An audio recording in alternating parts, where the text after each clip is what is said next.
UT202A plus. So clamp meter tester.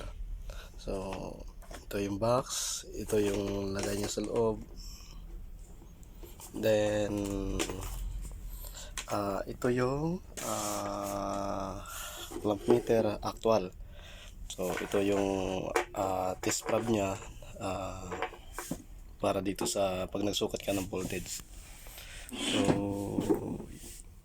itong UT202 plus ay may range na 300 volts category 3, 600 volts category 2. So yung ampere nya dito mo makikita yan, dito sa range. So makikita mo dyan dito, maximum is 600 ampere. So bubuksan natin.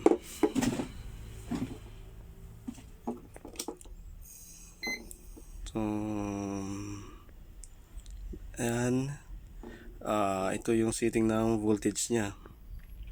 So ito yung nakaset sa AC.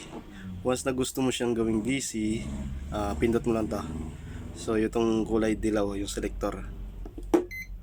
So yan, pwede ka na mag-test ng DC. So lumalabas, mayroon siyang milli M dyan sa taas at saka V. So ibig sabihin millivolts yan. So ibig sabihin kaya niya mag-range ng mababasa yung mga millivolts na voltage DC. So ito naman yung sa baba.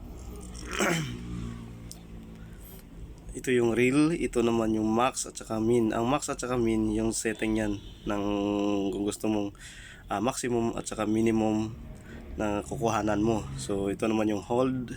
So yung hold is steady yan. So ayan, naka-hold yan ang reading kung gusto mo hold. So ilong press mo lang, lalabas yung lights niyan. So ayan. So dyan din yung lights, ilong press mo lang. So ayan, and then meron siyang set natin, kikita nyo ganyan to.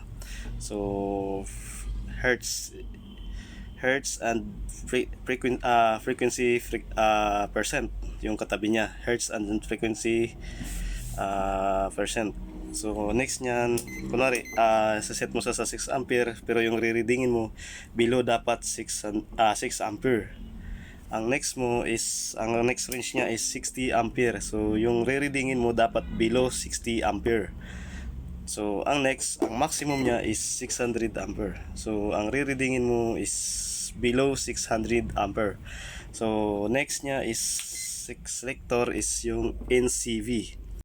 So ganito lang mag-test ng NCV. So unang-una, set mo sa NCV. Then pag na-set mo na sa NCV, select mo dito. Kasi naka-high siya ngayon eh. So dapat low yan. So select, pindot mo itong buttons na to. So naka-low. So yan, pwede mo na i-test.